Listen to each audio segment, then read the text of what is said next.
يلا اعرفكم ازاي نعمل سينابون بطريقة سهلة جدا.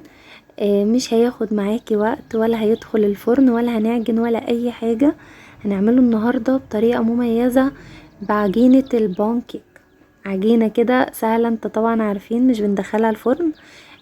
مش هياخد معانا 10 دقايق وبجد هتدوقي احلى سينابون ممكن تعمليه، وسهل جدا. قبل ما نبدأ الفيديو ما تنسيش تعملي الاشتراك ولايك عشان يوصلك كل وصفة جديدة انا عاملة. نجيب معلقتين كبار من الزبدة بحرارة الغرفة، وننزل عليهم بنص كوباية من السكر البني او العادي، معلقة كبيرة من القرفة، نص معلقة من الكاكاو الخام، وهنقلب كويس مع بعض لغاية ما السكر يدوب معانا. نحاول على قد ما نقدر نخلي السكر يدوب معانا. بعد كده خلاص انا حاولت ان انا خليت السكر يدوب، قلبتها كويس جدا. هنزل بقى بيهم في كيس حلواني او اي كيس عادي عشان اقدر اشكلها، وهبدأ كده ادوس بايدي لغاية ما السكر يدوب. هنجيب بقى بولة ونحط فيها كوباية من اللبن الدافي، بيضتين بحرارة الغرفة، معلقتين كبار من السكر، شوية من الفانيليا، وكمان معلقتين كبار من الزبدة السايحة او معلقتين زيت. هنقلب كده كويس مع بعض لغاية ما البيض يتمزج مع اللبن والخليط اللي احنا عاملينه.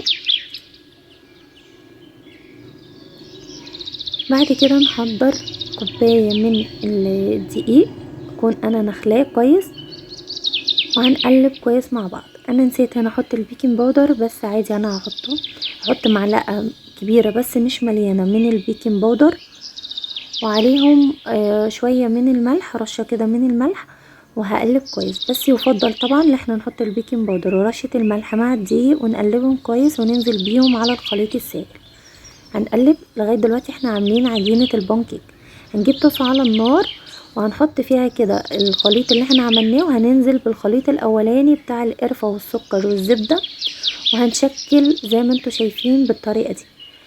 مش هياخد معاكي وقت. شايفين اول ما يبتدي يعمل فقاعات احنا كده يعني انا مش مجرية اللحظة ديت، يعني في الوقت دوت هو ده الوقت اللي هي اخدته، مش بتاخد وقت كبير، يعني ممكن اقل من دقيقة.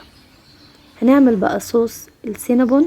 جبت 3 مكعبات من الجبنة المثلثات او كيري، معلقة مكعب من الزبدة، ونص كوباية من السكر البودر، معلقتين كبار من اللبن البودر، معلقتين كبار من اللبن السائل. الصوص دوت اقتصادي. الصوص اساسا بيتعمل من كريمة الخفق او الحليب المكثف المحلى. احنا هنعمله النهاردة بطريقة سهلة، وكمان هيدينا نفس القوام ونفس الطعم ونفس اللون. ممكن ننزل بالصوص دوت على اي كيك احنا نعمله، بجد طعمه مميز قوي وحلو جدا. طبعا انا عملت البان كيك كله وخلصته. طبعا ممكن تعملي تشكلي الاحجام اللي انت عايزاها، وسهل جدا مش هياخد معاكي اي وقت. والله طعمه لذيذ جدا جدا، تحلية سريعة بجد. يعني ممكن تقومي كده في 10 دقايق بالكتير، ربع ساعة وتعمليه. وانا زينته من فوق بصوص الكراميل، ممكن صوص الشوكولاتة اي حاجة، او تسيبيه كده عادي بالصوص السينابون عادي. زي ما انتوا شايفين العجينة كمان مستوية جدا من جوه، وطعمها حلو جدا جدا. من اسهل الوصفات اللي انا حبيتها، وحبيت اعملها كده لما اكون عايزه اكل حاجه طعمها حلو ومش قادره اعمل سينابون ولا اي حاجه، بعملها بكل سهوله. لو وصلت لهنا ما تبخليش عليا بالاشتراك واللايك.